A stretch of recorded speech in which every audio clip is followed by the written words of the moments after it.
Welcome everyone, it's Evelyn from Twin Flames 3344. Boy, you have to go on a journey with me today. I have a Divine Masculine Twin Flame read for you guys. It's in front of you. And as I started to do this read, Spirit really took me on a bit of a trail.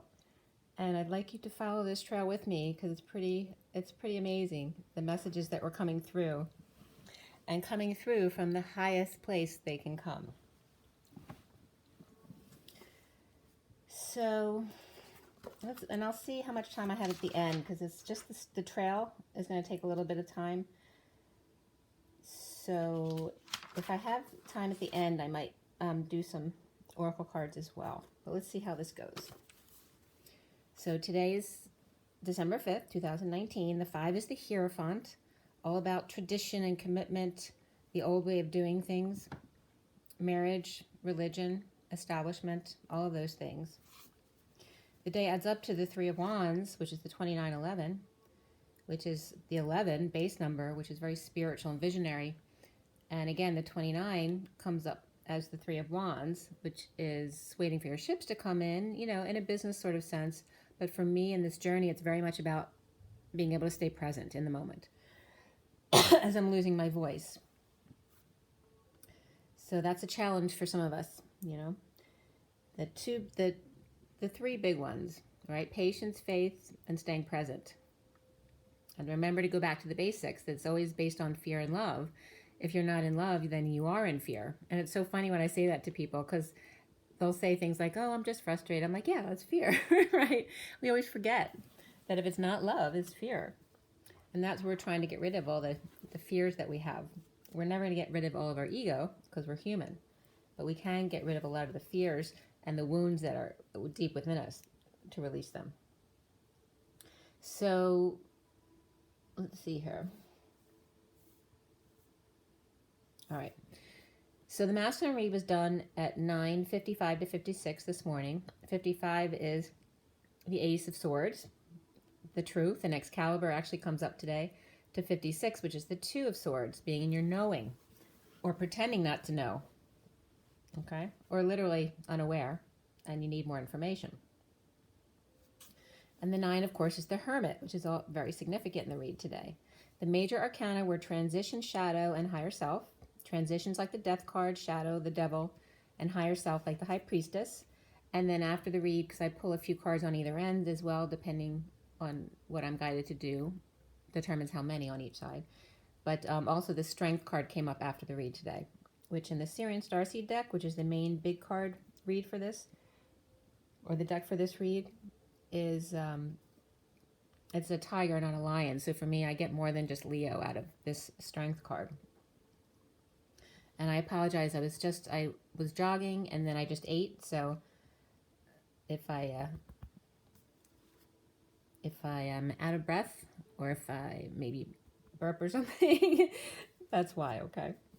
So for this read, we had 3 cups, 1 pentacle, 3 wands, and 1 sword. So 3131, which is the 5 of wands. So again, that's that expansion energy, freedom, conflict, competition, being on a quest, games. And the only court card in this read was the Page of Cups, right in the center of the read, the center card, which is all about innocent love, you know, pure and simple, childlike, innocent love. Being vulnerable,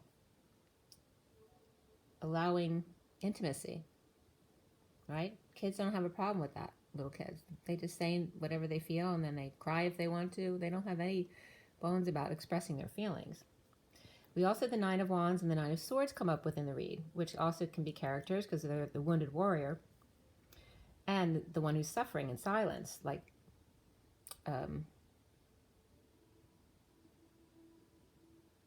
I'm blanking out her name. Rapunzel in the Tower, which I always express as the E Tower, is the Divine Feminine's heart in this deck, number 7. There's 7 of Pentacles. Oh, I'm sorry, it wasn't just the Page of Cups. We have the 2 queens too. We have the Queen of Wands, and then after the read, the Queen of Pentacles comes up. I confused myself a little bit there. And then the before the read, we have the Knight of Swords. So the Knight of Swords before the read, the Page of Cups is the main center energy from the read. The Queen of Wands comes up actually as the masculine sees himself And then we have the Queen of Pentacles that comes up after the read. The numbers here, we had a lot of doubles. We had double threes, double sevens, double nines, and double tens. The threes are the Seven of Wands, standing up for yourself without getting defensive. It's also the Christ vibration. The double sevens is the Sovereign, the Nine of Pentacles. The 99s is, you know, a lot of compassion. And then the double tens is that high vibrational energy, staying in your high vibration. 9, 10, begin again. We also had 37 is significant, which is the King of Cups, unconditional love, and 79, which for me is the pot of gold at the end of the rainbow. And less so 13, which is the transition, but we did have the transition card in the crowning position. 36, which is the 10 of Wands, right? Carrying a large burden or letting it go. The 67 of the Knight of Pentacles, also significant. You can see the Knight of Pentacles from here right in front of you. And then 78, the 10 of Pentacles, and then 89 also comes up here. So the code line is what started my journey here with this trail. And there's very much about the Montagues and Capulets come up in the read. You have the 10 of Pentacles and the 10 of Cups, both reversed in this read, along with the Page of Cups in the middle, the Death card, which is a portal in this deck. We have the Devil, so we have all the players here, and the Wounded Warrior as well. And the Seven of Cups in this deck is the Stairway to Heaven. So a lot of very significant energies were coming up here. So my code line was coming up all about synchronicity and adventure coming from the numerology deck. But the cards were covering them slightly. So instead of synchronicity, I was getting chronicity, so chronicling things, but also things that are chronic, right? Chronicity. And I was about to say chronicity, so there could be some crones as well, or crows, excuse me, which also came up in the read. And you'll see when I get there. And then adventure, the A was blocked, so it was coming up as D, venture, the divine venture. And then if you take the missing letters, so synchronicity, the SYN was missing, and the A from adventure, the SYN is sin, and sin also came up in the read, and then the A. So Sina or Sina.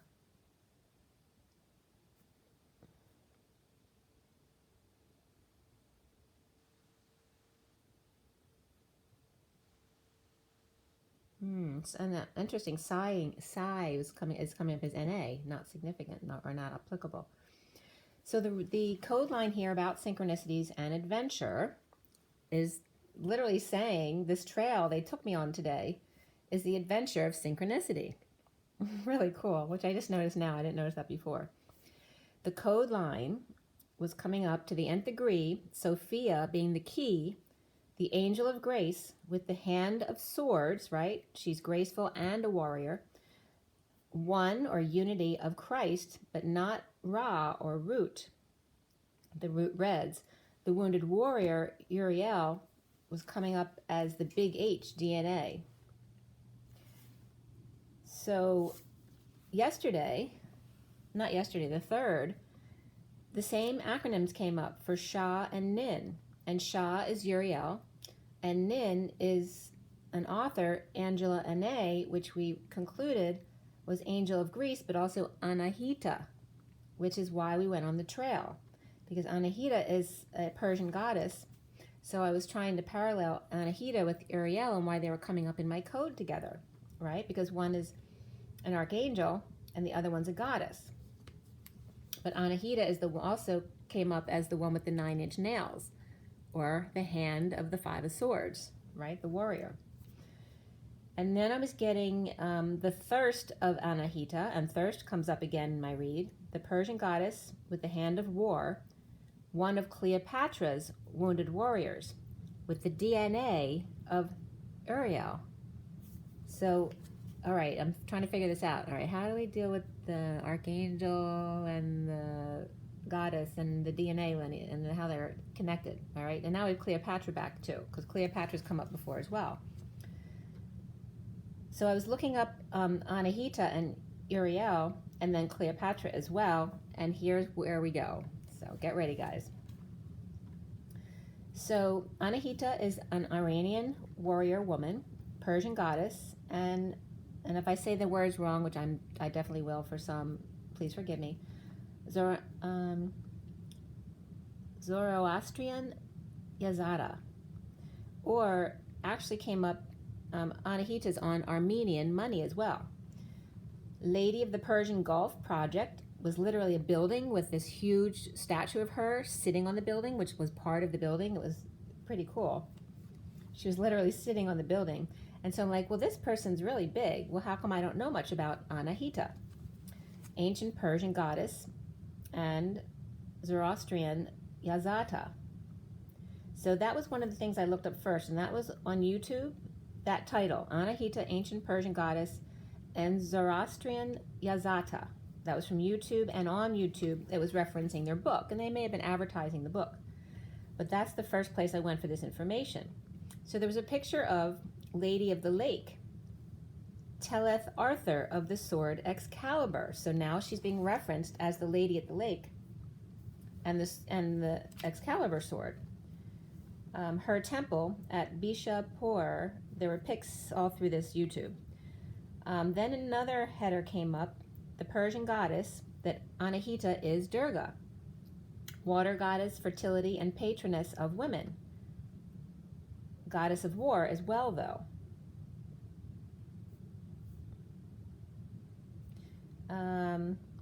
It means the Immaculate One, portrayal as a virgin in golden cloak, diamond tiara, and sometimes a water pitcher as well.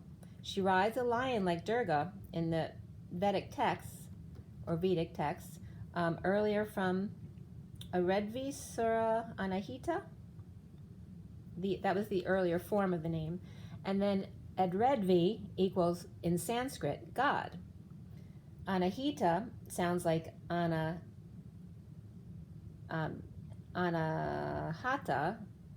so just one letter difference, which equals the heart chakra in yoga. So Anahita, Anahata. And then it also came up as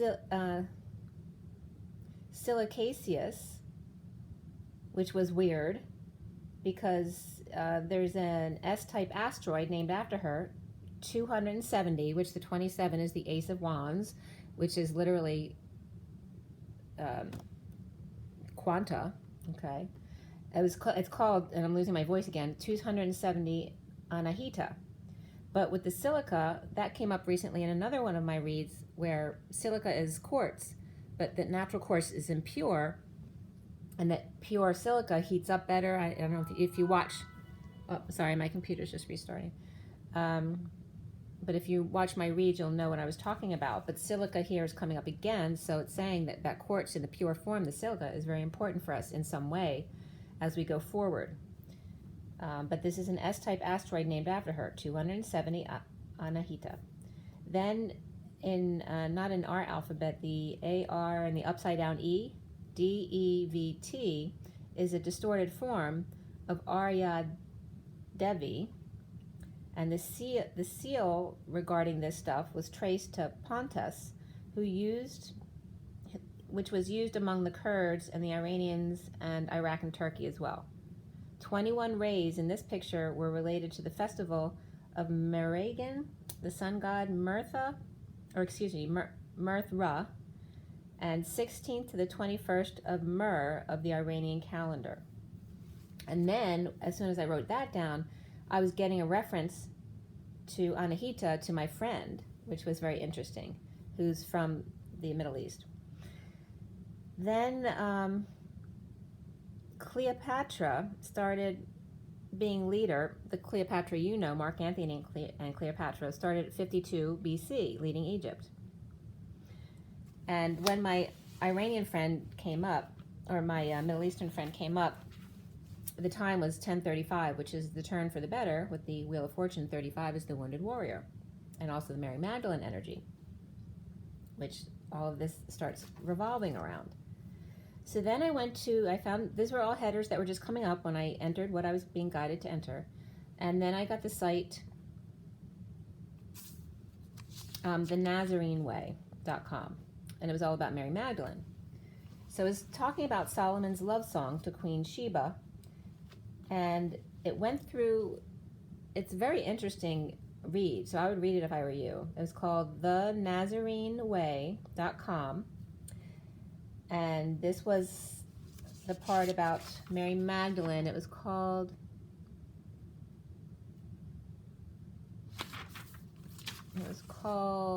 let's see, The Nazarene Way was the website, and then Mary Magdalene, a sinner, a queen, or both. So it was very cool to read it because it goes through all of the connections to bring us back to the point they were making through the Bible, through history, all that kind of thing.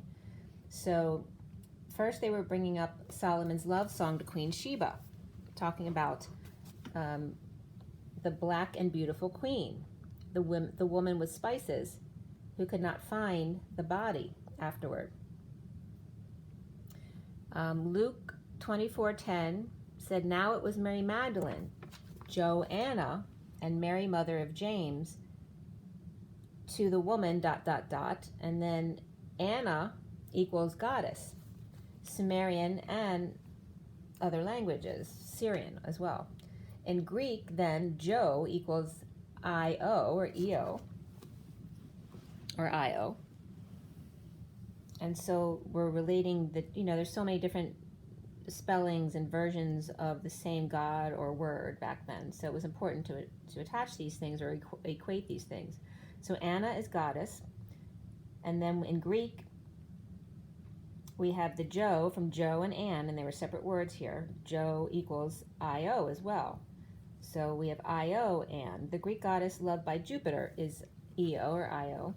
The first queen of Egypt, the moon goddess and the water goddess, and associated with Isis, Inanna, Astarte, Ertem, Aphrodite, etc., and Zeus. She had son Epapos. So his daughter was Libya, the first goddess queen of Libya, and that was establishing the Ethiopians, which do have a very strong history and lineage here. The Ionian Sea was named for Io, believed to swim it to search her son who was kidnapped. And these were all, the Ethiopians were also the Cushites. So Joanna, or Ioanna, I'm not sure how it's pronounced, Io or Io, was not a name so much as it was descriptive of Mary Magdalene and Great Mother. So remember that, Mary Magdalene and Great Mother, because they came up again as well. So this starts out describing how they come about this theory. So the land of Mount Sinai, and talking about sin here to begin with, the land that was near Mount Sinai, where Moses and Miriam, Aaron, and the Nazarites spent 38 of the 40 years wandering in sin. The area was called Sin. Sin actually meant Sumerian God, or equaled wisdom, sin. So Nana-Sin meant illuminator, a sinner. And also, if you take Nana apart, it's N, for me is code Jesus, and Anna, which is now saying, the Anna is goddess. And so it's literally interpreted for me as Jesus's goddess, his other. But Nana, sin, equals illuminator, a sinner. So Iana also equates to Ishtar. Queen of the heaven was central astral deity. God, Sin, Father, Source, Father of Sun, Utu and Shamash, and Inanna. So Sin equals the Semitic form of the Sumerian Enzu, the Lord of Knowledge, great importance to Mesopotamians as governed passing of the months, the waxing and the waning of the lunar cycle. The varying lunar cycles gave Sin a special connection with order and wisdom. The land of the Cushites, the Nubia people, Ethiopians, at the time of Moses,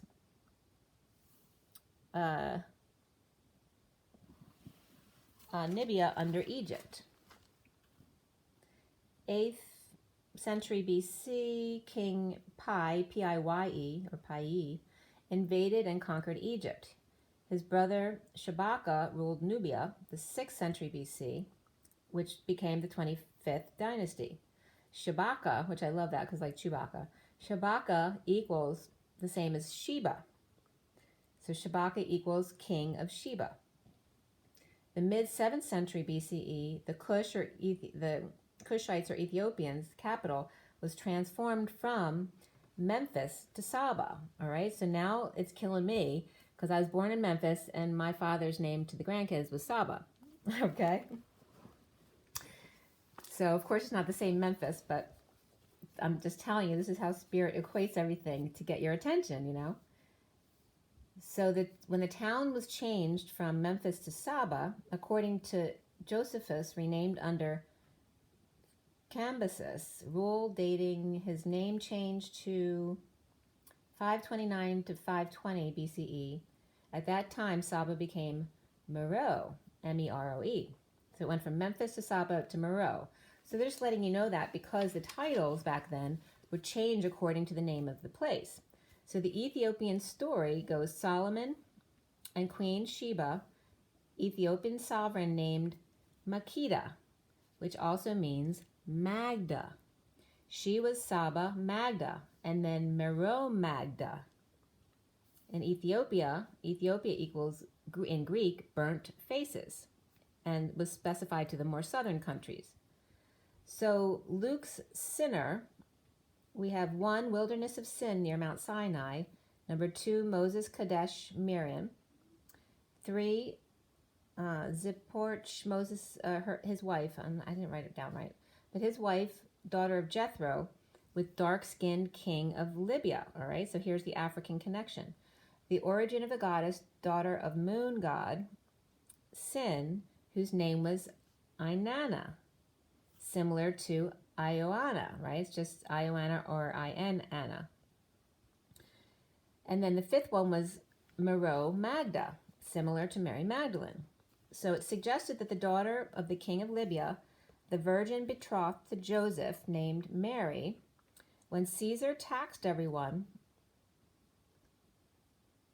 there was the Quirinius or Cyrinus, governor of Syria, 37th year of Caesar's victory over Anthony at Actium. So Glaphyra, Alexander's wife, daughter of King Archelaus of Cappadocia, after her husband was slain, she was married to King Juba II, the king of Libya. When he died, she went back to live with her father, who was Herod, and who was Archelaus, and divorced and then married her, Alex's brother. So after seeing Alex in a vision, her ex-husband, and told her girlfriends, she ended up dying. It doesn't say how she died, but she ended up dying after that because her first husband came back to say, how could you marry 2 other men? Blah, blah, blah, blah. But anyway, so then this article goes on to talk about the 2 important marriages here that they're trying to connect Mary Magdalene to. And more importantly, right, Jesus. So the one marriage was Cleopatra, not Cleo and Mark Antony, but their daughter Cleo the 8th, Selene the 2nd, daughter of Mark Antony and Cleo the 7th, Queen of Egypt. So their son was Ptolemy, and then there was one daughter, they didn't have the name, it's not recorded, but it was assumed she was Cleo the 9th. And then another one, the 2nd, Drusilla of Mauritania. I can't even read my writing, so sorry about that. But anyway, the kids of Cleo and Mark Antony. So we have their child Cleo the 8th, Selene the 2nd, who's mother to presumably another Cleo the 9th. And then marriage number 2 has to do with Glaphyra, the widow of Alexander the 3rd, son of King Herod, and Mariam, and had stepsons Alex the 4th, Tigranes the 1st, and then a stepchild with an unknown name. All right. So Cleo and or Cleo the Ninth, the one that they assumed was Cleo the Ninth, could have been the possible daughter of Greek Ptolemaic princess and late Cleopatra Selene II of Africa and Juba too. Juba was known in Athens as Juba the Libyan. Cleo Selene was very much patriotic in Egypt and Greek in her heritage, and would have retained that legacy. So she named her son Ptolemy of Mauritania.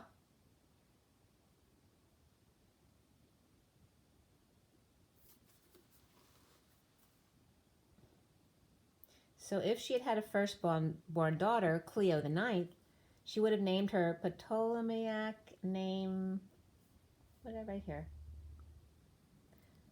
Le Cleo 9, or I don't know what I wrote there, or i.e. Cleo 9. Her only known daughter with Juba was Drusilla, born in 5 ACE in honor of her late son, Roman general and politician Nero Claudius Drusus, and Roman Empress Livia Drusilla. So anyway, that went on and on. So anyway, Moses and Zipporah, and Zipporah's father is the king of Libya. So this is Moses' partner, is the daughter of the king of Libya.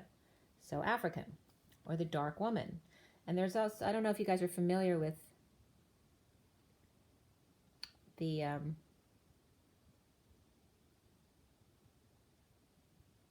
I'm blanking out. I'll get back to that in a minute. So Zipporah is also known as Nineveh, or Nineveh, N-I-N, which came up in the code line, referencing to Anahita, but also the 9-inch nails, right? The hand of the warrior. And then EVEH, the Black Queen of the South. Mary Magdalene, Ioana, goddess water, and first Queen of Egypt, and first Queen of South Africa. So the Ionian Sea was named for her Ios granddaughter. Libya was the first queen of Libya. King Solomon, Queen of the South, or King Solomon,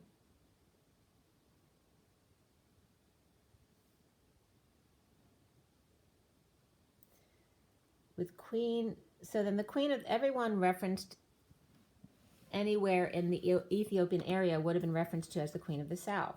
So they're equating the Queen of the South as Sheba, called Saba Magda, and then Meroe Magna, because they changed the name of the place. Alexandria and Apollos were instructed in the way, or the Pythagorean learnings, who comes to Ephesus. So Alexander, what am I writing the right? Apollos of Tyana was the same age as Jesus.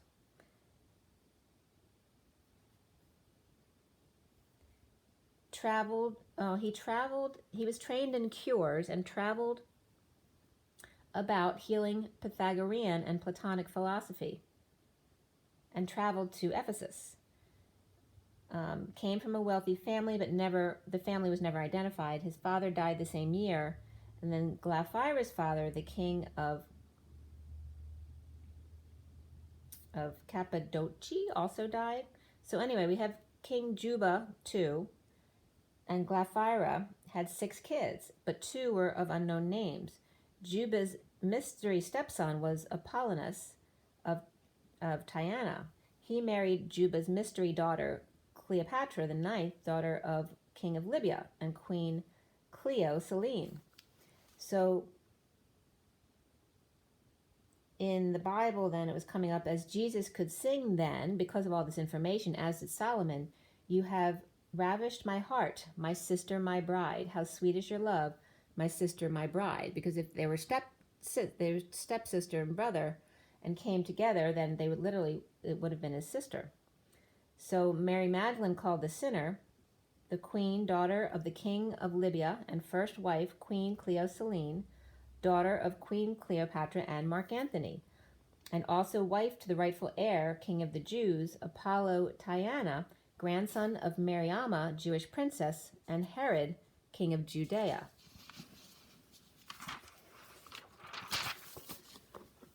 And Spirit's connecting with me. Okay, so now going back to what I was trying to say before, in the south of France, when I visited there on a retreat, there's a lot of information about, I was on a Mary Magdalene retreat, and there's a lot of information there about the Black Madonna. And this is referencing to that. So King Herod ordered his wife, Miram, I'm just going to call her Mira, okay, and brother-in-law Joseph to be executed.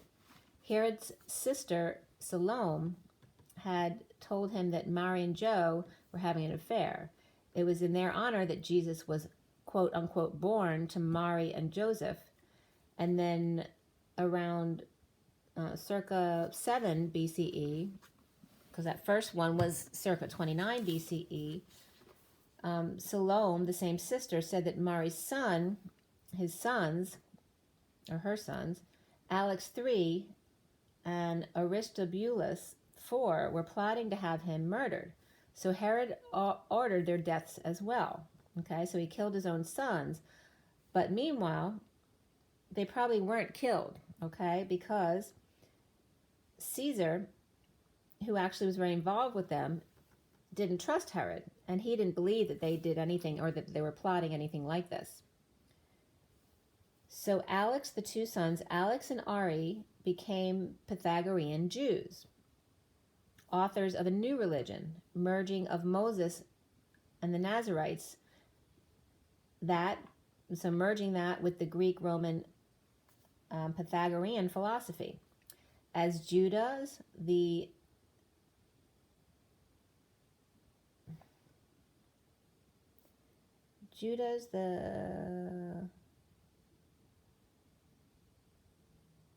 I'm sorry, it's mostly my writing. I'm not able to write because I was writing so much today. The Gallica, it's like Galilee, something like that. Judah's that, and then the Zadok. This fourth sect was considered Zealotism. That's how it was labeled, but was in fact Nazarene, right? Because they practiced Pythagorean learnings, as well as the philosophy of the Greek philosophers. So Juba too is taken to Rome and educated by Augustus, Caesar Augustus. That was 27. Again, we have 27 because we have 270 that Anahita was named after, right? And now we have this about them being educated by Augustus, 27 BCE, when he returned Juba II to the throne of his father in Libya with Cleo Selene. Mark Antony donated Libya to Selene in the donations of Alexandria before he and Cleo committed suicide. And then the three kids were taken to Rome to be educated and indoctrinated, basically. So Augustus's plan saw that both sons were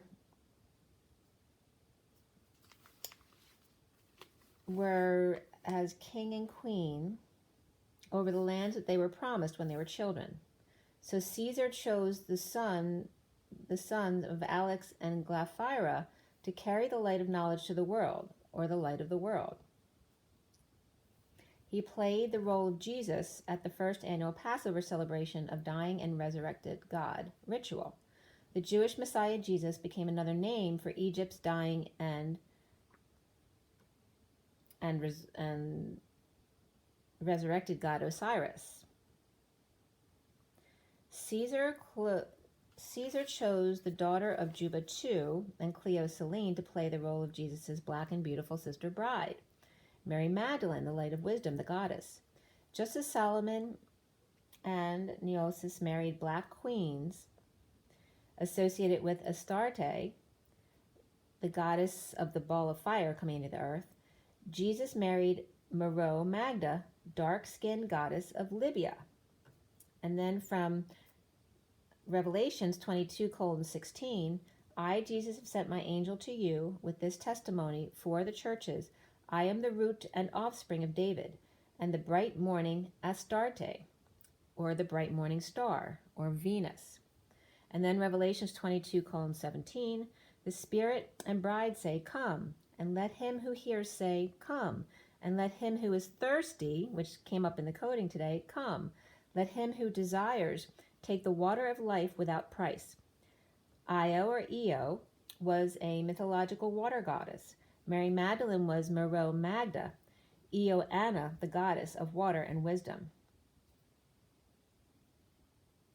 And so until Constantine, or that time, the Romans lived in the practice of the Nazarene, the Pythagorean philosophy, which is very interesting. My numerology book is based on the Pythagorean theorem. So for me, that I resonated with that a lot. So then I was trying to merge all of the different names together because there's so many goddesses and, so much heritage here. It's hard to take all that information and piece it together. So I found another heading, but when I went in, it wasn't in English, so I couldn't understand the YouTube. But it was titled, God is Lady X. Inanna, Ishtar, Durga, Sophia. So I'm very connected to that because I'm just reading about Inanna, and I don't know much about Ishtar and Durga, so I wanted to find more out. Of course, I know of them, but I don't know a lot about them because they're not some of the leaders that I had researched. But of course, I'm very connected with Sophia. So I was trying to put down all of the descriptions for each and how they were related. And this is what happened. Well, overall, what ended up happening was Inanna equals Mary Magdalene, which equals Ishtar, which equals Astarte, which equals Asherah, who's the consort of Yahweh, which equals Durga, which equals Aphrodite or Venus, which equals Eve in the Garden of Genesis, and equals Anahita, which also equals Shakti. So the Joanna equals Mary Magdalene, which equals Nana, or Jesus's Anna. And then I told you about the Memphis to the Saba to the Meroe, with the Magda and Magda. The Meroe Magda is Mary Magdalene. So then another heading came up from jwa.org, and that was the Jewish Women's Archive, about the Asherah, or the Asherah, adoptive mother of archangels. So Asherah, who's the consort of Yahweh, is here noted as the adoptive mother of archangels and mother of angels. All right. So I was just asking when I started with the codes, I'm like, why is Uriel coming up with Anahita?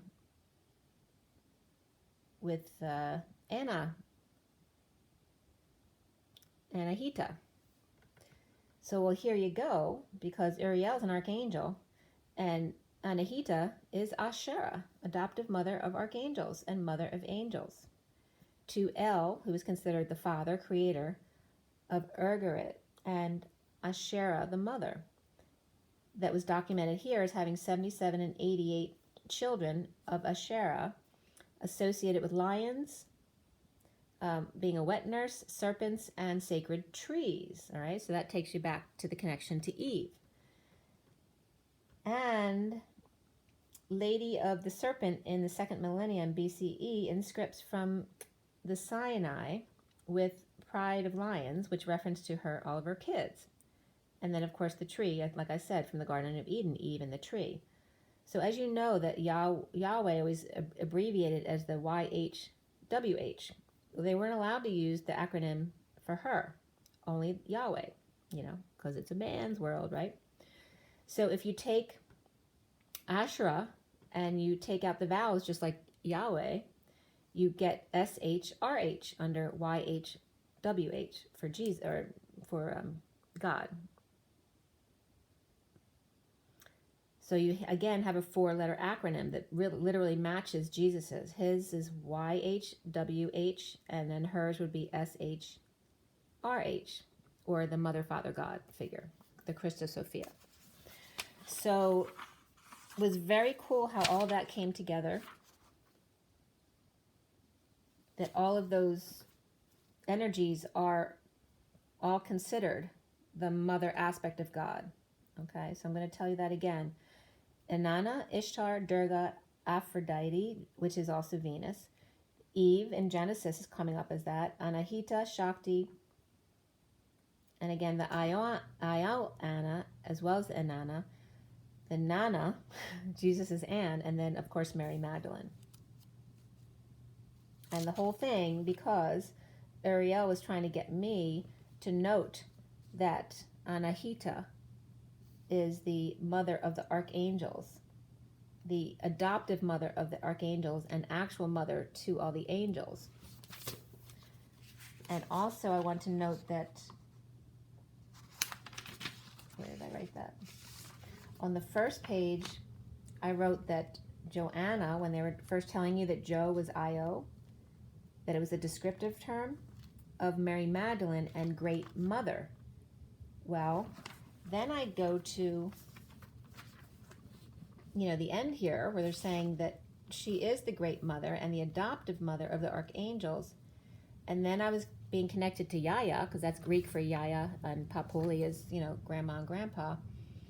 And Philia is love. That's why you get it's not just Papu, but Papulia. My grandfather, we called him Papuli. But that was adding the love of the grandfather. But Yaya is part of Yahweh, which is referencing the grand or the great mother. That Yahweh is Yah, not Yah, but Yah, half of the grand mother. We. And that for me, that's definitely how the code comes across, because I tell you that Jesus is N for me, but Mary Magdalene is M. So literally the N is half of the M. Jesus always tells me that he's half of her. And this is them telling me in the Mother, Father, Godheads that Yahweh, is half of her as well, the Grand Mother, Asherah, or SHRH. So it was very cool how all of this came together. I hope you like that. I know that it was piecey and it was hard to follow, but I hope you get where I went with this. So we go into the read today. It starts out on the Seven of Cups, and it's now 42:50, so that's where we're starting the read officially. 42 is the Two of Cups, and 50 is complete emotional fulfillment, the Ten of Cups. Beautiful place to start. So we have the Three of Pentacles upright here, and we have the Six of Pentacles, then the that's the Knight of Swords, and then the Three of Wands underneath the Seven of Chalices or the Seven of Cups. So coming up, some may need to clean house, or just in a figurative way, clean house, to clear out attachments, the workplace, not sharing, being in debt, holding your tongue, or holding back an announcement about the past, or living in the past. And again, this is for the Divine Masculine. It's for the masculine as well as the masculine within the feminine. And it is a general read. If it doesn't resonate with you, please don't force it to fit. Okay? So there's a message of love here from broken heart and separation, abandonment, exile, and hanging in limbo. The Devil and or Capricorn, done juggling for the King of Wands. The King of Wands seeing no peace between him and the Knight of Cups reversed, jealous of him. The King of Wands is surrounded by the Devil or Capricorn and the Knight of Cups reversed, stuck in emotions, forcing his hand to drop the facade and break their patterns. So then there were two aces reversed together, the Ace of Pentacles reversed and the Ace of Cups reversed. No money, no love, no prospects of the Hierophant or Taurus, who could be the jealous one. The Devil or Capricorn no longer backing the King of Wands gig, and the Taurus jealous of his prospect of big love and new life, or the Knight of Cups reversed is a water sign separate from them, who's jealous with no financial or love prospects for Taurus or marriage or establishment contracts. Taurus, Hierophant, religious leader, or establishment may have pissed away all the money, or is filthy rich, or referencing the Catholic Church, while the portal at Heathrow or Bermuda, which you note are both English, overwhelming to English to support the Hierophant without love, or tourists or Catholics, church and state issues, England versus Italy, Israelis versus the Arab nations. The Hierophant letting go of that which no longer serves, getting real about toppings, the extras, and becoming more practical. The Eight of Swords prisoner, seen from the street, lovers not sharing, inequitable relationships now seen, with Gabriel supporting the King of Pentacles' loyal servant, cotton candy and sexcapades traded in now for loving relationships and practical solutions, burying the old practical and financial issues and offering to start over fresh, even a proposal perhaps. Engagement comes up here as the underlying energy. Beneath that was how children are affecting your love life. There's a romantic tie from the past who may have been treated like crap, left depressed without escape, scammed, or just in balance of give and take. Standing up for self and protecting their energy, the masculine, on a quest for the complete cycle and to expand to the 5D with the divine feminine. But the truth is sharp with edges, and reflection and chalice put on the table for consideration, holding flame in his hand as to not burn the table. In standing up for self, that includes accepting hugs, which are better than he thought it would be. Little lizard on standby, blending into a rock or stump. Him conflicted about lovers seen out and about, public displays of affection, and dry mouth at 259, which is the High Priestess, and that Five of Swords. Now every time Five of Swords comes up, I'm going to think of Anahita and the NIN, the 9-inch nails. I love that reference.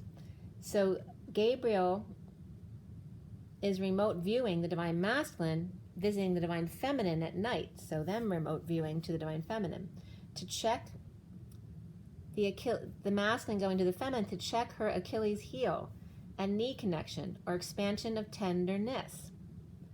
And then the numbers that came up in the card clumps here around the world card, which is 21, XX1, well, all four numbers that came up in the other cards added up to 21. So we had the world or completion again, and then 21 plus 21 is 42, which again is that Two of Cups where we started the read. Completion and the Two of Cups, or 42. The leadership card came up here is 81, which in the numerology book, the Pythagorean theorem book, what is it called? It's called the Divine Triangle. Numerology, the Divine Triangle.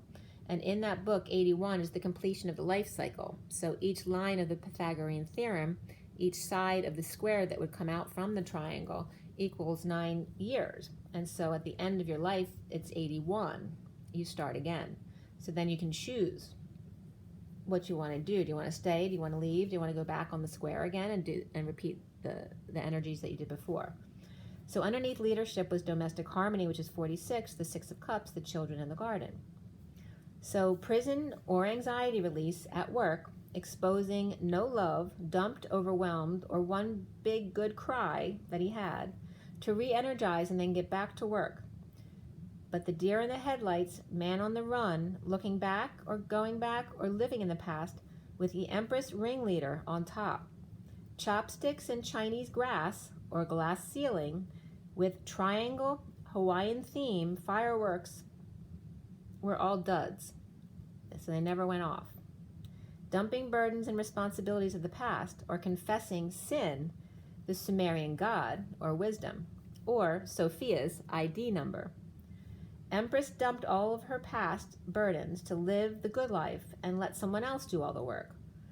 The Empress clearing emotional attachments with Hierophant who's moving on to the sealed divine feminine, a whole new world, and leadership. So in the recent past, and before I go on, because this is all underlying energy, the Empress came up upright in the underlying energy, but nowhere else. She came up reversed in the mini deck as well as in the tarot section, or not that one. She came up reversed, in the mini deck. And then also the tarot of sexual magic, she came up as well, which would be reversed energy. And she's more dark than that. So That's dark energy too. So there's a lot of dark Empress energy here. So recently is the Ace of Pentacles with peach hue. The King of Cups, either filthy rich or holding back money or new life announcement from the wounded warrior, or a verbally abusive wounded warrior.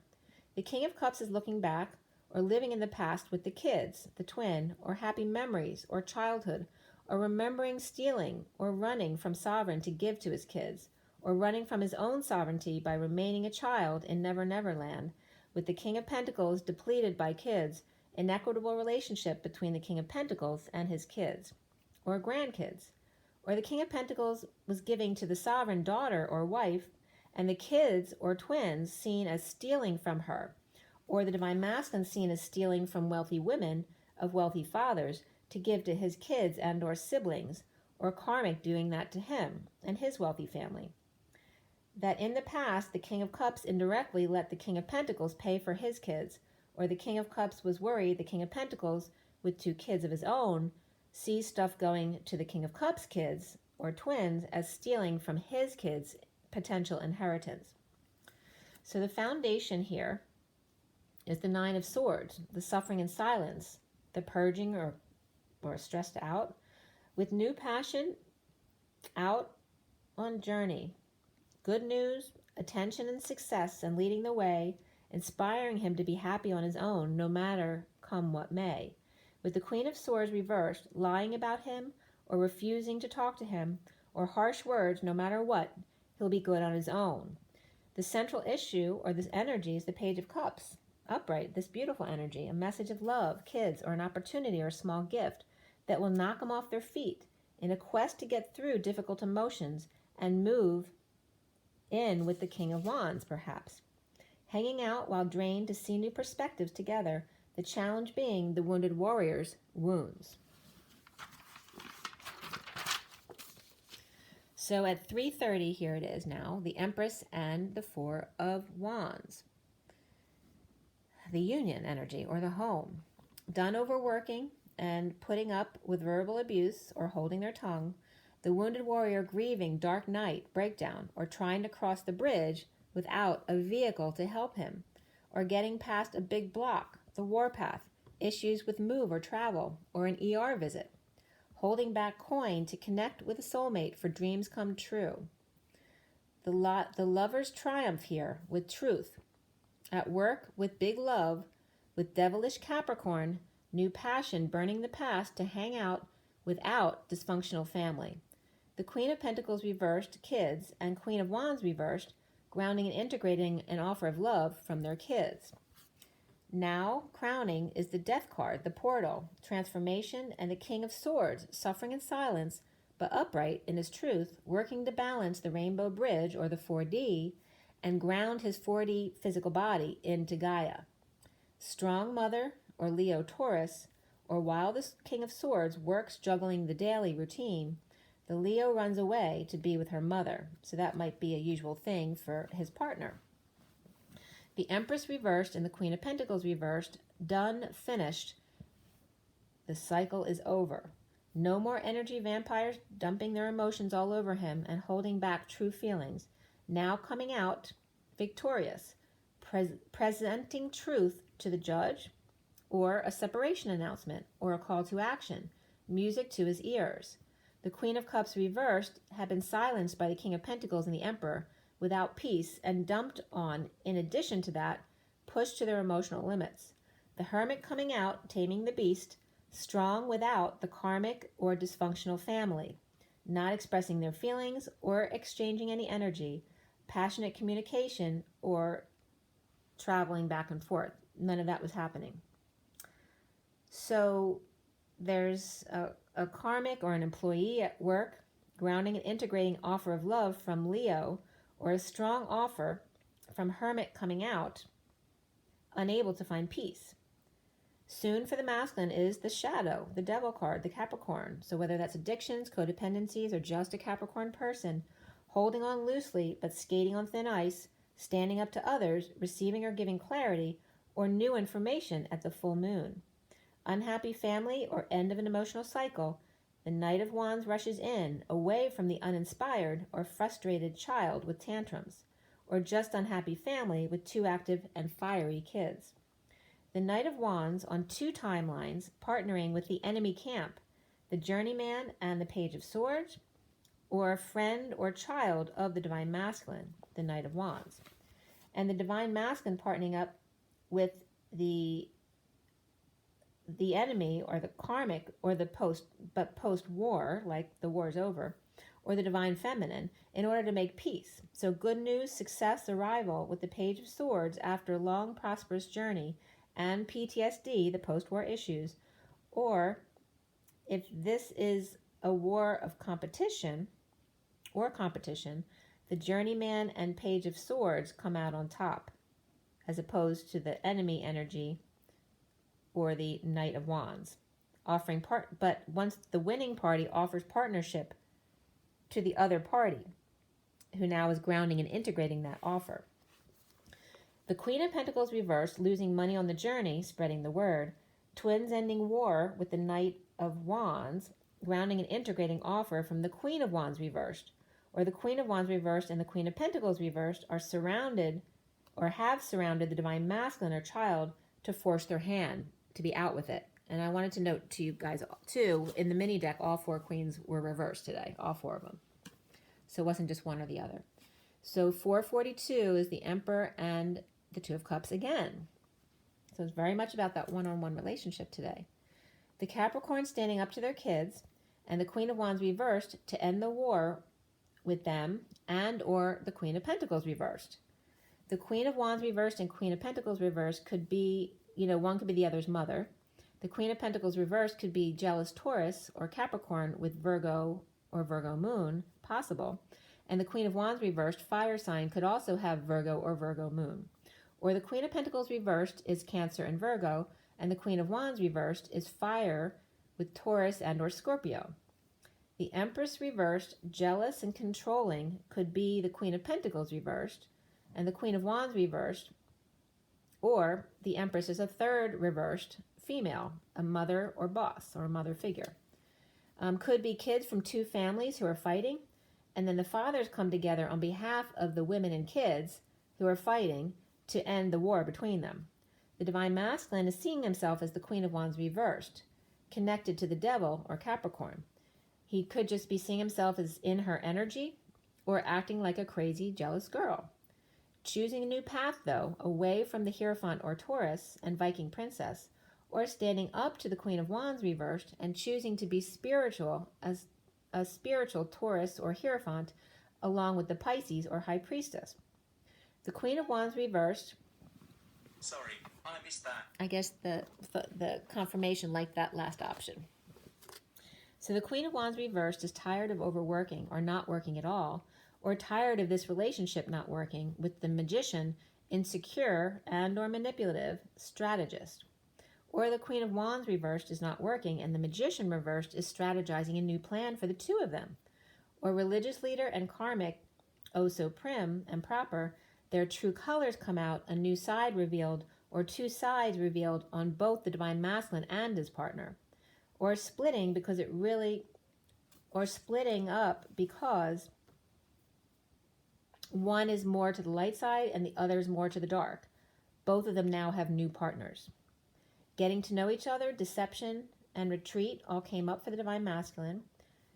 Or another possibility was the Queen of Wands reversed and the Magician reversed, spent all their money or scammed the other. Around the Divine Masculine, or how they're seen, is the 10 of Cups reversed, the end of the family or emotional cycle, a sudden event, explosion, eruption, or epiphany, a fall, a trip, dropping the facade, or messed up, breaking patterns in a twist of fate. The 10 of Pentacles reversed, dysfunctional family, or practical or business life end, an end of an era, or family that's ill or drained, overexposed, or getting radiation treatments, patient and taking one step at a time, spreading the word, or cancer or illness spreading, or slow-growing issues like prostate cancer, something else usually kills you before it will. The Montagues and the Capulets, both reversed, both down for the count in a sudden event, or parting of the ways, and now the word is out, and that was at 5:05. So double Hierophants. or a lot of Taurus energy, and that's the splitting of the bulls that always comes up in the Chariot card as well. So the masculine needs to clear blocks of the higher self, third party or gossip, confession, or feeling like they're dumping everything on him or you, or overindulging on their end, which is taking you down because they're connected. So some masculines may think the feminine is doing something that's actually causing them to struggle, or that the higher self will relieve all your burdens. The opposite is the same. Like, don't think that, you know, your higher self or your twin is going to solve all your problems, or the opposite as well, that they're the cause of all your problems. That's victim mentality. So we turn the page, it's 507, the Hierophant and the Chariot. Okay. And the Hierophant can be many things. It can represent God as well. So also that the higher self is the cause of anything unhappy in his life, unhappy family or kids. So adventure comes up and synchronicities, but even more so for the masculine today was love. The Dark Empress reverse comes up here, suddenly jealous or with third party, making you jealous, divine masculine. And the Queen of Wands reverse offering a little too little too late. Standing up above the drama, jealous hermit or old person with mental status issues unable to give love, or Virgo or professional hiding their jealousy or being deceptive so others can't see who they love. Rising above to tango, the Hermit reversed and the Knight of Cups reversed, or Cancer and Virgo, or one and the same, or Scorpio, Taurus 2, the Ten of Pentacles reversed family or institution is ending the war or PTSD issues, and now the worst is over. The Queen of Pentacles reversed is not walking away, but rather dealing with her family issues and negative feelings, but being strong, or dealing with Leo or ego. The Queen of Cups reversed is being strong at work, church, hospital, or presentation or award, worried or crying, or possibly manipulation, or at a funeral service and then home to rest, pray, or meditate, or a hospital undergoing more tests or an overnight stay, or the 5D connection at home after coming together and crying or sad, or being strong for the Queen of Pentacles reversed, or vice versa. So injustice of the Devil or Capricorn, and then leadership, and Libra reversed was coming up with Capricorn in the leadership. At work, church, school, or hospital, unfair results, words or holding back an announcement, or holding back results or from the past, or it's unfair about verbal abuse from the past, not taking the correct steps to get the desired result, or dumping that which no longer serves, suffering in silence, or just stressed out or purging. The Queen of Wands reversed, the Ten of Cups reversed, the Ace of Pentacles reversed, ending family or emotional cycle with nothing new in place. All right, so they're leaving something before having their hand on the next, right? The Page of Cups, challenged by the wounded warrior, the loving message or child, or new love or new child, challenged by the wounded warrior, the victim, with a lot of dirty laundry, a lot of wounds in their past, with addictions or Capricorn, high priestess, higher self, secret or psychic abilities, death, dark night, transformation, and rising above the drama to tango with another family, the Ten of Pentacles reversed, with the Queen of Pentacles reversed being strong or Leo or egotistical. Detaching from the Empress ring leader or matriarch without money or new life, or she has the great riches, and so if he leaves her, he won't have it anymore. The suffering child, vulnerable or lamb in death, transition or transformation, challenged by the wounded warrior, dealing with parents' death or being dead to them. The Queen of Wands reversed, devil, shadow, or addictions or codependencies, or Capricorn, ending a family or emotional cycle with the higher self, or the twin, rising above, the Ten of Pentacles reversed family, and Queen of Pentacles reversed drama, and now being strong. Okay? So I hope you got all that. It was a lot. There's definitely a lot with the families, both being reversed. So whether it's the masculine's family and his partner's family, or it can reference the masculine with the divine feminine's family, but there's definitely two families that have gone down, the Montagues and the Capulets, and working through all of the BS that needs to be worked through, which is good. But there's still some like mother or boss energies that are really like interfering, jealous energies here. And that can represent a karmic mother as well. It doesn't have to be one of their mothers. All right, so let's see. Yeah, I'm going to go with my oracle cards just to see what's coming up for us after all that. So for everyone watching, the best and highest good of all is concerned. Today is December 5th, 2019. What do we need to know? What do we need to learn? So take a deep breath, you guys. I will show you the cards. I'm not going to forget. All right, so this is for the Ascension deck I showed you. What do we need to know? What do we need to learn? Let's remove all negative energies across all dimensions of time, space, matter, and realities for the highest good of all is concerned, and fill with beautiful divine love and diamond light. And so it is. Thank you, thank you, thank you. All right. I love this. All right, so Mary Magdalene comes out, 35, the Wounded Warrior. So that applies to both the trail that I took you through and the read with the 35 and the Wounded Warrior, which I'll read to you in a second. These two also came out, and some cards are coming out for me to count, so just give me a sec. The bottom of the deck is the 12 chakras, number 1, which you can read if you'd like. The other two cards that came out right after Mary Magdalene are the Cosmic Heart, number 9, which is Venus, which also came up in the read, and Thoth, which we always love Thoth for a good laugh too. Okay, which is 31, which 31 is that expansion energy of the 5 of Wands. Competition, fighting, quest, games, all that kind of stuff comes up under that. So we have 3 cards there, and then 1, 2, 3, 4, 5 more cards came out, and it's topped by Archangel Metatron's Retreat. And Metatron oversees the masculines, and this is numbered 28, the twins. All right, so we with the numbers here in the cards, we have the 28 of the twins, with 5 more cards here, and 12 chakras over here, and then we have 3 over here, 1 for Mary Magdalene, and which is the masculine energy, then 2 more is the High Priestess, the divine feminine energy, then the 5 of the Hierophant, the expansion and God, and then the 12 chakras of the chakra system that connects us to higher self, which were all part of the read today. The 35, the Wounded Warrior was there, the Hermit was very much there as the masculine and the feminine, and then Thoth has the 31 of the expansion energy.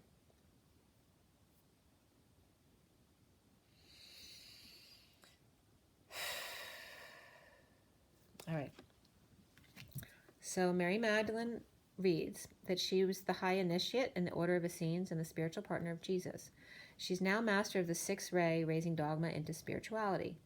Mary Magdalene's ascension retreat is in Marseille, with an S, because there's a Marseille C as well. She radiates a glowing buttercup yellow light to all who attune to her. Her light was hidden from us for centuries as she was misjudged about her role in Jesus' life. If you have felt wronged or misunderstood, Mary Magdalene offers you the courage to maintain your integrity.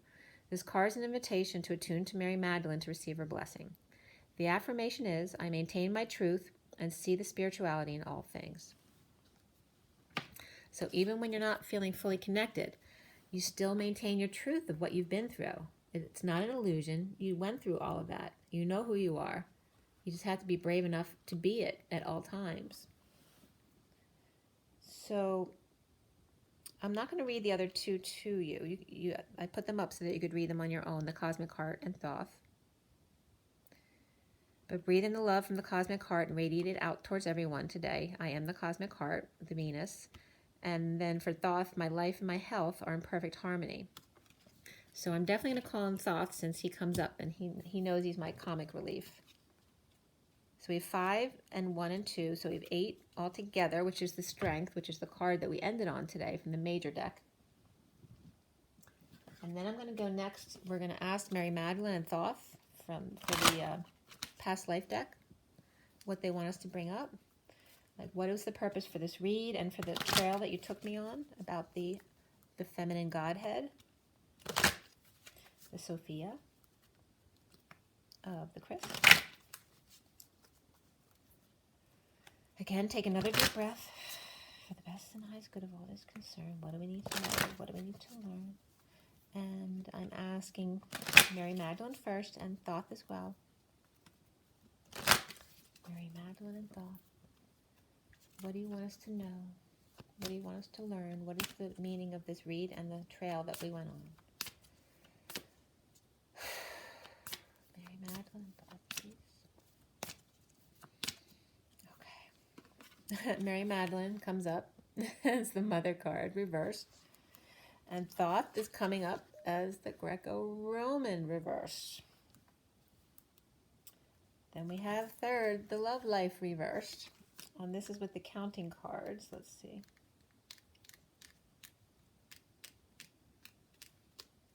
Is that it? That one's it. Okay.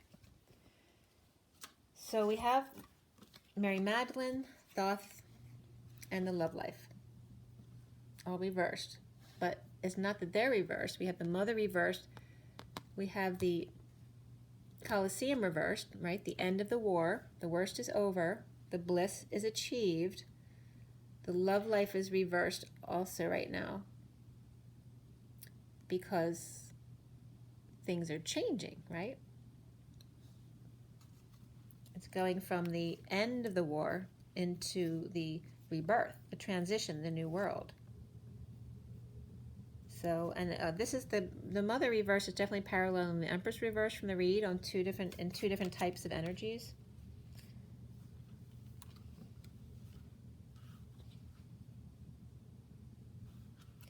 But I'm getting from this energy that we're not dealing with the mothers anymore. We're not dealing with the lions in the Colosseum.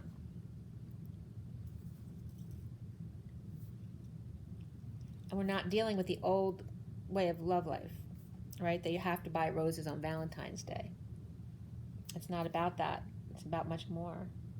So the ones I have to count, let me count them for you. Let's see what comes up here.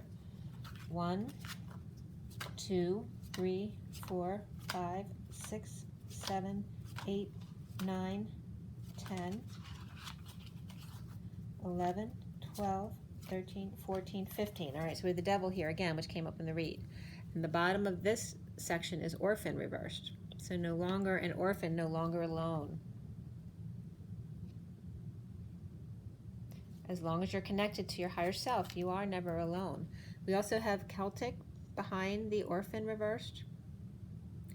So this could have to do with having to, someone had to give you up because they had you out of wedlock. And now that is no more. Or just families that you don't agree with who disowned you or said you're dead to me, right?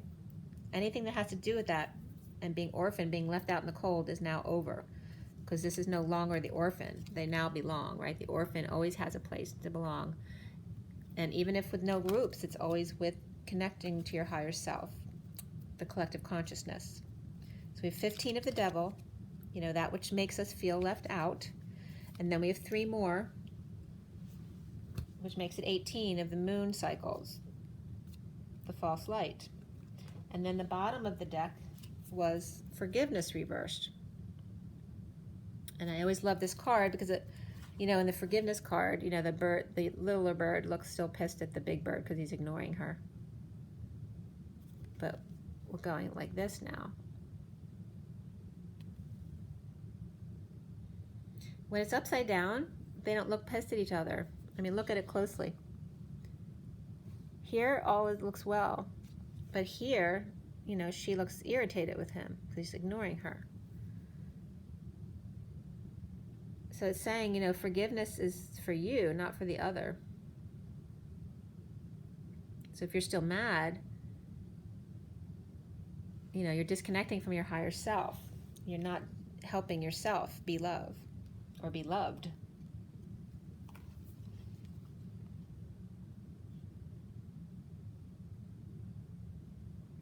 And also saying forgiveness doesn't mean to allow someone else to stomp all over you. There's no reason to allow someone to do that. You know, that's the loving yourself first part. The boundaries of loving yourself first and knowing when to let someone into your energy or not. And being fine with choosing that and hurting somebody else's feelings if necessary. As long as it's done with truth and love, it can never be wrong. It can be hurtful, but not wrong. So I just want to look at these 3 cards to see if anything wants to come up for me.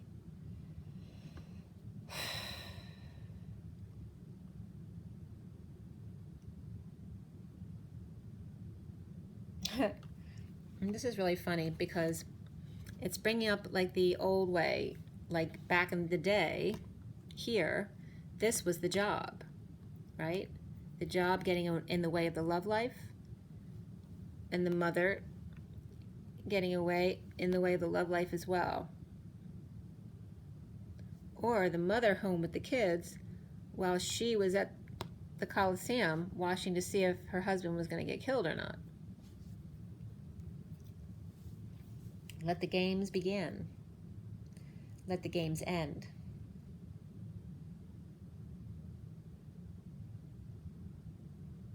This is where the trail ends. This is where your journey ends. I'm getting that someone's saying that to someone as they're getting fired or laid off. Either way, it's the end of the era. Energy was coming up anyway, so this is where the journey ends. No more war, no more Colosseum, no more putting humans in the pit with the lions so that they can chew them apart. Right, so the lion's den is coming up here, so that can reference in the read where the women were surrounding the divine masculine to pin him down, to force his hand, to make him tell them what they want to know. Or it could be, between two women as well. But it can be children too, like forcing his hand, always making him do what they want because they outnumber him.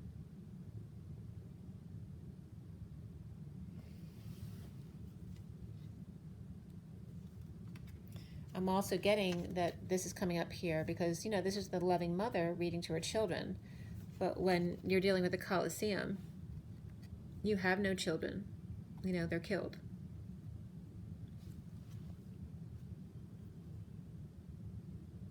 There is no loving mother to take care of your kids. There is no love life because all you are is the work that you do. So you're missing out on everything. So it's paralleling the time of Jesus and the time of the Colosseum and the Romans to now. It's still the same, just, different evils, that get in the way of love. Of love, of love. Not love. Unless you really love fighting the lions and seeing if you're going to live or not.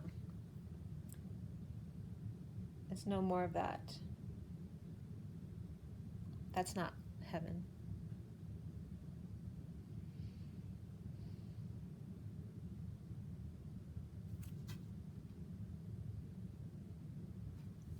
I'm just getting to, like, if the marriage, this was the marriage is this is the karmic marriage. The marriage is the Colosseum, where the mother had to take care of the kids, whether it's the partner or the mother of the two of them, because he was always working, fighting the lions and tigers and bears, right? Oh my. Waiting for the day when the sun would break through and he'd be free.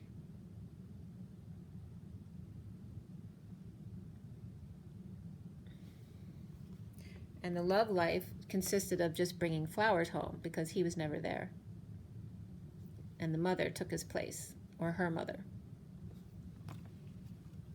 But this is all reversed now, so it's all coming to an end, which is why the love life is reversed, because it's referencing the old life is ending, coming to an end of an era.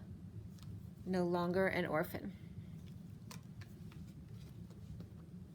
And no longer needing to ask for forgiveness constantly. All right, now we're going to go to the journey of love. See what's coming up here.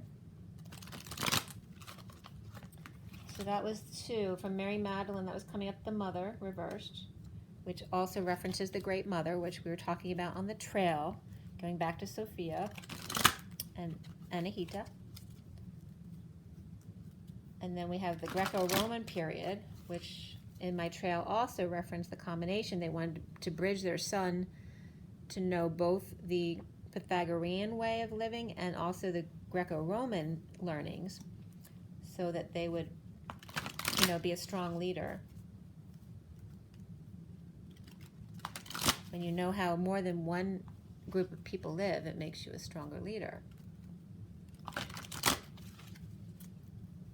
And that's coming from Thoth.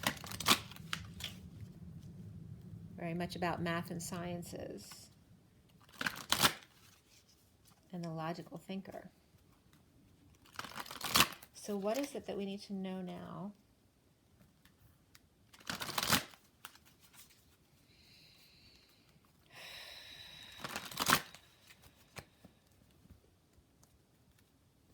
It is not just a male godhead, it's the masculine and the feminine counterpart. There's always masculine and feminine in everything, as above, so below. You can't have masculine without feminine and vice versa. So the point of it was to say that God is not a man. God is masculine and feminine, both.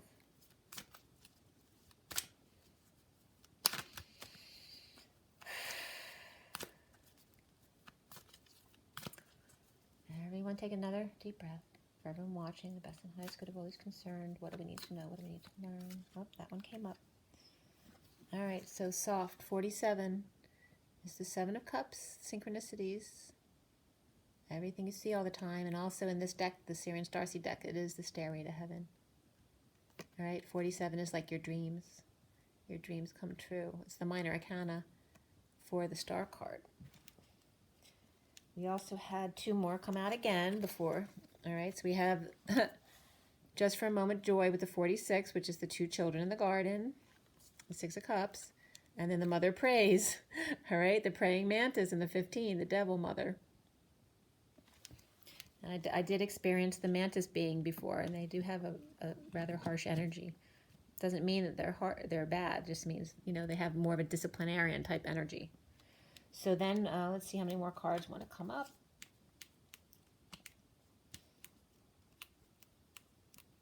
That's it. Okay. So we have 1, 2, 3,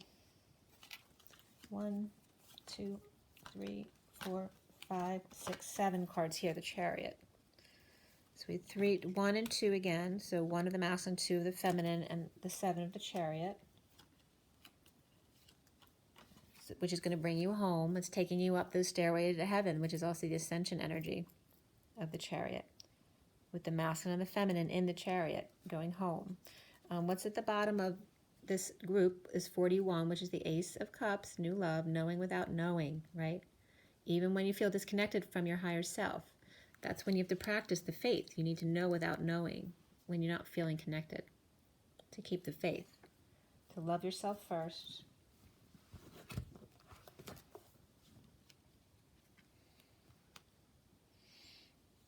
And we have the dreams come true of the children in the Garden of Eden as the Mother prays, which is Gaia also, and Sophia coming in. Spirit's connecting with me on that. Okay, so we're going to read 47.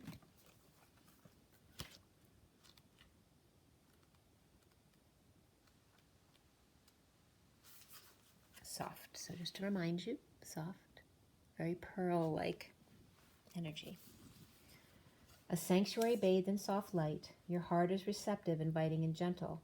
It brings strength to the weary, comfort to the lonely, and healing to the wounded. It is a magnet for all that is needed. For you, your beloved's your world. Don't imagine you must always be the fighter, going against the part of your nature that longs for harmony and peace. This is your time to be soft, to surrender, to let the subtle waves of the heart invite love in, and to receive. In doing so, you will give so much. This oracle brings you a message of peace. Surrender now, be soft. Even just for this moment of quiet reflection, you have perhaps been working too hard at growing and living. Take some moments to replenish and allow the divine to help you, dear one. Be soft so you're receptive to the divine. It is when we let go that we truly perceive the obstacles that lie between us and oneness with the divine lover. Let go and perceive that the divine lover is already awakening in your heart. As I'm losing my voice. The poem reads, you are the softness he desires. You help light his way. You nurture all that he holds dear, though tempest clouds dismay. In the quiet of the storm, his gentleness comes through. In the shelter of his arms, his heart is there for you.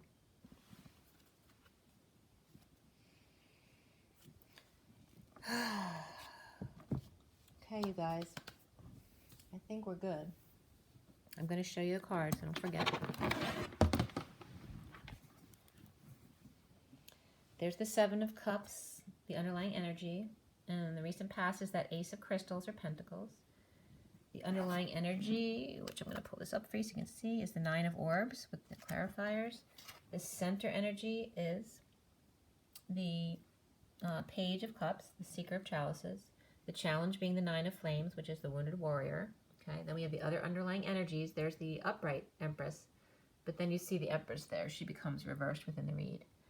The crowning position is the Death or Transformation, Transition card.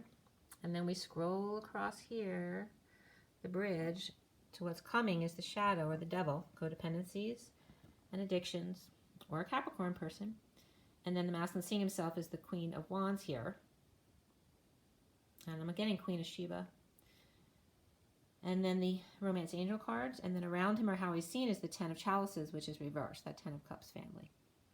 Then the Higher Self, as the block he needs to clear, which was upright today.